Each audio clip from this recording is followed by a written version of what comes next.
Hola amigos, qué gusto darles la bienvenida a este espacio dedicado al conocimiento de nosotros mismos. Prometí que hoy íbamos a hablar acerca del Códice Dural. Y para hablar del Códice Dural, pues tenemos que hablar primero del Padre Dural.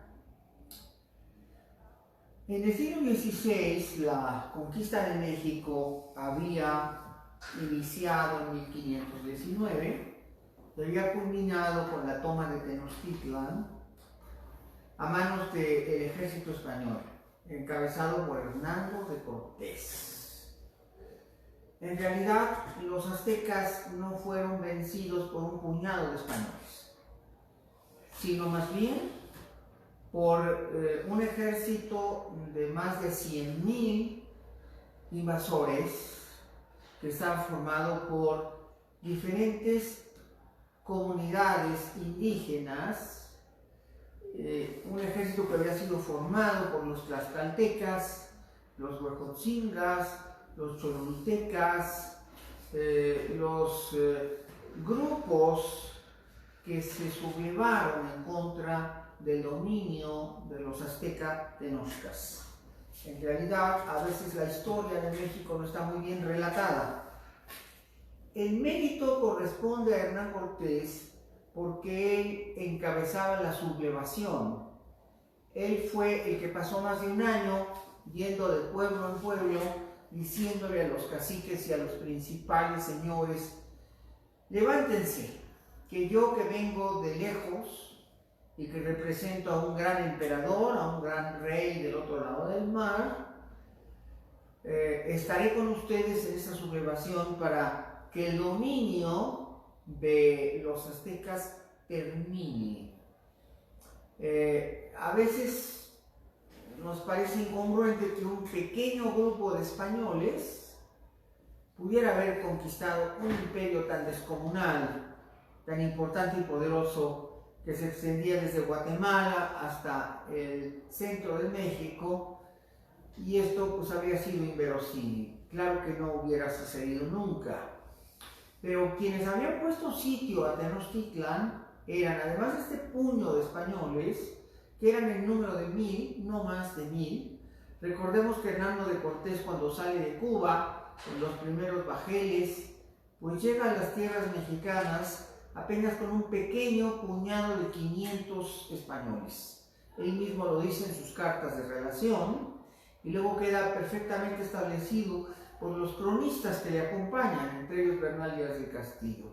Solo 500 salieron de Cuba, y esos 500 llegan a Veracruz. Ahí se establecen, fundan la antigua Veracruz, y de ahí comienza el proceso de conquista y de sometimiento.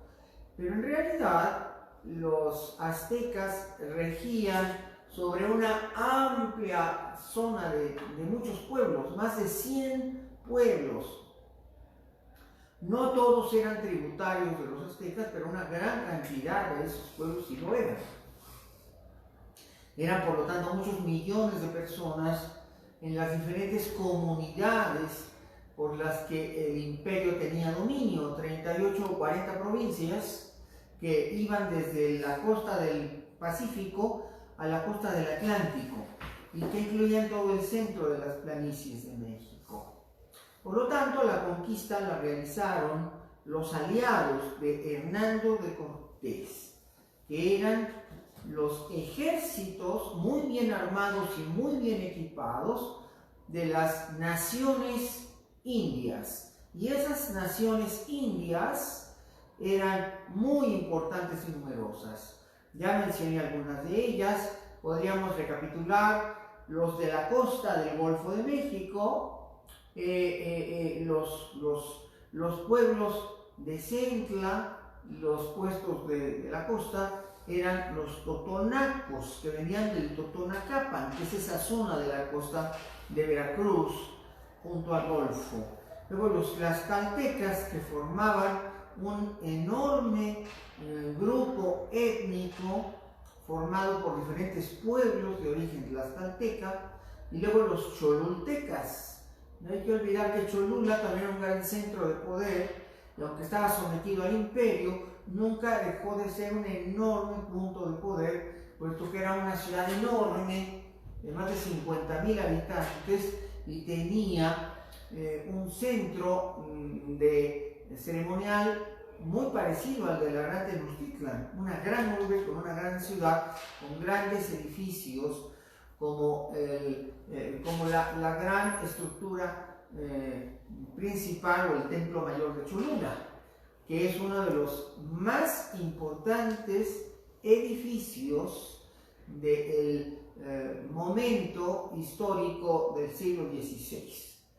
Cholula se ha sumado a la causa de los españoles, Tlaxcala se había sumado, también Huejotzingo se había sumado, después se sumó también Texcoco, también Chalco, y cada una de estas comunidades, de estas ciudades, se fue convirtiendo en los grandes enemigos de los tenochcas, de los mexicas, de los aztecas. Cortés había logrado una alianza que permitía el estrangular, el aniquilar a la gran ciudad de Tenochtitlan.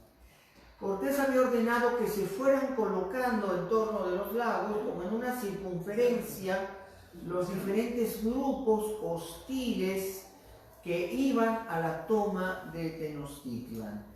Estaban entre ellos, por supuesto, bien situados los texcocanos que se habían rebelado. Texcoco estaba en guerra civil, había una guerra de sucesión por el trono, entonces había una facción de los texcocanos que estaban del lado de los aztecas y otra facción que estaba en contra.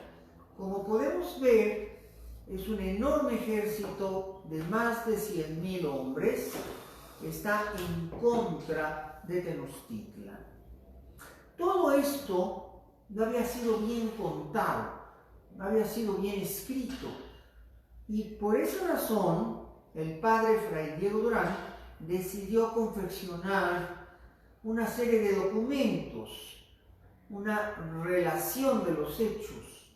Y como parte de esa relación de los hechos de Fray Diego Durán, fue el haber logrado que algunos tlacuilos, que eran los creadores de códices, dibujaran los hechos de la guerra, los hechos de la historia de Tenochtitlan, y por eso tenemos estas imágenes que fueron realmente hechas por los tlacuilos.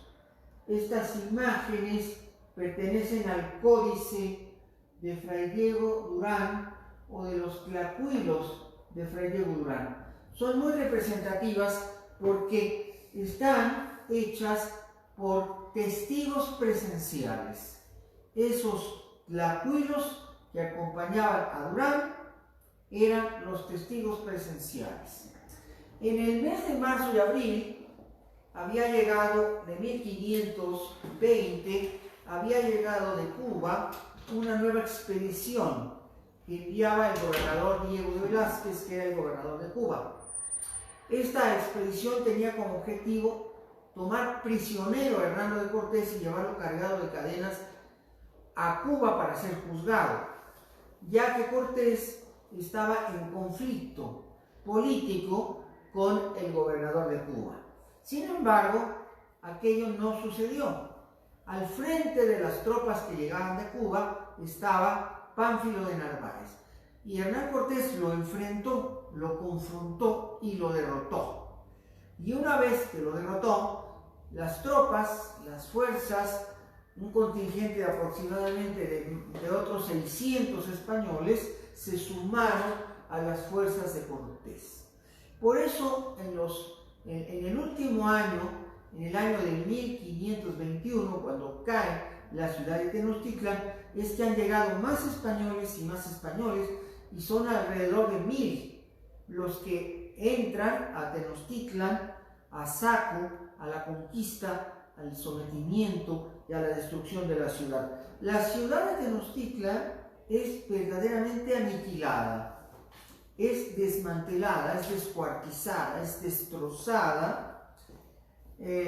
no solamente por las fuerzas de ataque, sino que recordemos que Hernán Cortés cuenta con un X número de cañones que son usados para bombardear la ciudad, que de hecho es bombardeada durante los 3 meses que duró el sitio de Tenochtitlan y que básicamente ocurrió los meses de mayo, junio, julio y los primeros días de agosto, que es cuando la ciudad es sometida, es conquistada, es destruida y es tomada por las armas. A la muerte de Moctezuma había seguido un pequeño gobierno de Cuitláhuac y finalmente el gobierno último, del último señor, del último emperador o del último Tlatoani de Tenochtitlan nos refiere a Cuauhtémoc, que conocemos también en los textos históricos como Guatemotzin o Cuauhtémotzin. Todas estas fechas, todos estos hechos, todas estas circunstancias están relacionadas con la toma de la ciudad de Tenochtitlan.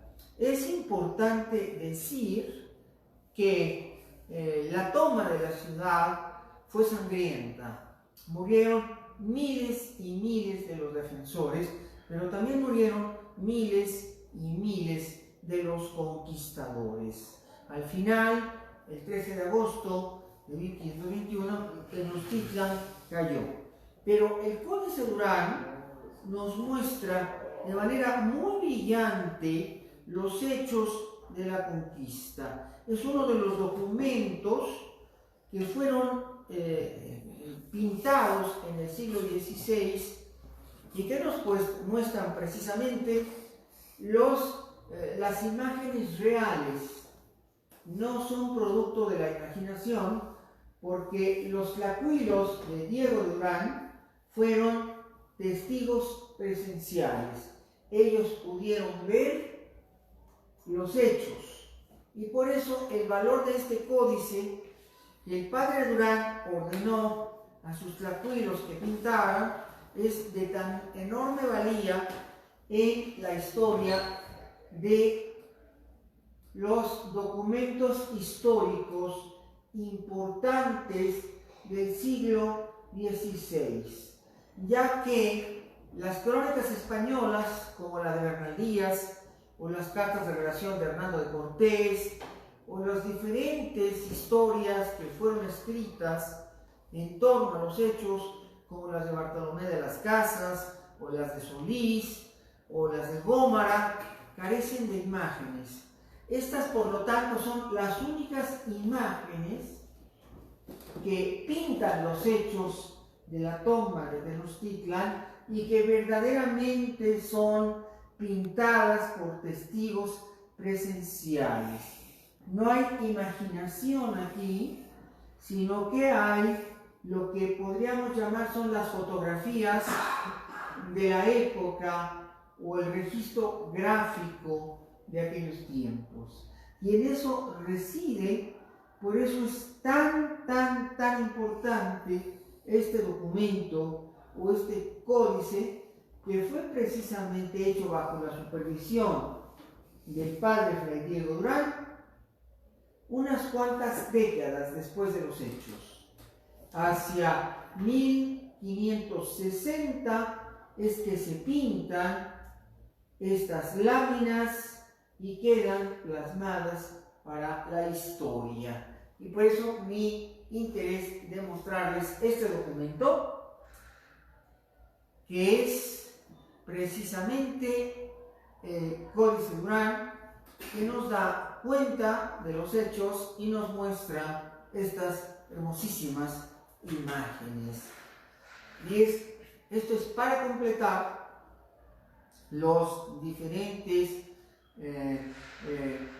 elementos para tener juicio y mayor visión y mejor visión y apreciación de lo que sucedió en el siglo XVI. Y por eso este año estamos recordando los 500 años de la caída de Tenochtitlan. Precisamente hace 500 años exactamente comenzaba el año de 1520 con las noticias que tenía Hernando de Cortés de que el gobernador de Cuba, que estaba muy molesto, muy enojado con Hernando de Cortés, mandaría una gran armada y una gran expedición para hacerlo cautivo y prenderlo y llevarlo a Cuba para juzgarlo bajo las leyes españolas. Pero como ustedes pueden ver, la historia no terminó así. En realidad, Hernán Cortés pudo sacar provecho de esta nueva expedición, de esta nueva armada que enviaba el gobernador de Cuba para sumar a las fuerzas que ya tenía nuevas tropas para la realización de su proyecto, que era la conquista del imperio de los aztecas, la conquista y el sometimiento de la ciudad de Tenochtitlan. Espero que este tema haya sido de su agrado y sobre todo que complete su visión de los acontecimientos que ocurrieron entre 1519 y 1521. Hemos estado haciendo algunas cápsulas, dando algunas charlas sobre este tema para una mejor comprensión de los hechos que ocurrieron en el siglo XVI y que nos permita forjarnos una mejor idea de cómo tuvieron lugar estos. Mencionar el Códice Durán es importante para entender que Durán precisamente se dedicó en el siglo XVI, además de a la evangelización de los grupos naturales, de los indígenas, aprender su idioma, como lo hizo, a rescatar los memoriales, los recuerdos, las historias orales de los sobrevivientes del drama de la conquista. Y amigos, muchas gracias por acompañarme en esta entrega, por formar parte de esta entrega. Les recuerdo que estoy aquí en las instalaciones de la Universidad Dr. Emilio Cárdenas en Tlalnepantla, Estado de México, donde recientemente fue creado el Centro de Estudios Históricos, precisamente para preservar la memoria y el conocimiento de los hechos de nuestra historia. Y voy a saludarlos con mucho gusto. Dice Bagami, ¿habrá algún programa acerca del códice? Sí, claro que sí. Realmente vamos a ir hablando de todos los códices, o de una gran cantidad de ellos, y por supuesto que vamos a hablar de muchos de estos códices que son muy desconocidos para la mayoría de las personas. Guillermo dice: saludos, doctor, desde Pachuca. Yo también te mando muchos saludos. Luna de Mayo, buenas tardes, doctor, y muchas bendiciones. Te les agradezco mucho, Luna de Mayo. Guillermo Soto: desearía siguieran pasando encuentros con la historia por Radio Centro. Ahora me puedes escuchar a través de Dr. Pepe Cruz Canal. Entonces, en el YouTube, métete a YouTube y busca el canal de Pepe Cruz. La dirección es Dr. Pepe Cruz Canal, y ahí vas a encontrar los mismos relatos que pasaban por Radio Centro, porque los hemos rescatado para que tú los puedas escuchar a través de nuestro canal. Te repito la dirección: Dr. Pepe Cruz Canal en YouTube, y ahí vas a encontrarte todo el material que pasó por Radio Centro durante 20 años, con todas las series que a lo largo de 20 años hicimos en Radio Centro para la difusión y el conocimiento de la historia de México. Javier López me dice: gracias, doctor. Arturo Noriega dice: doctor, ya no da visitas a las pirámides. Iremos a programar alguna y con mucho gusto te avisaremos. Ahorita no tenemos todavía ninguna programada para este año 2020, pero ya las iremos programando. Rodolfo dice: buenas noches y gracias. También yo le digo a Rodolfo muchas gracias por estar ahí. Y Aurelio dice: saludos, doctor Pepe Cruz. Amigos, muchas gracias por haber estado conmigo. Les agradezco su presencia, su permanencia y su persistencia. Y con todo el gusto seguiremos transmitiendo los lunes y los miércoles a las 7 de la tarde por el canal de Pepe Cruz y el Facebook de Pepe Cruz. Gracias por estar con nosotros y gracias por formar parte de esta gran familia de amigos y seguidores de la historia, el conocimiento, la psicología. Muchas gracias por esos deditos azules, muchas gracias por esos corazones rojos, esas caritas amarillas, que siempre agradecemos mucho y que nos encanta ver ahí como siempre. Amigos, muchas gracias. Desde la Universidad Dr. Emilio Cárdenas, el CUDET, les saludo y aquí seguiremos estando. Muchas gracias. Buenas noches. Adiós.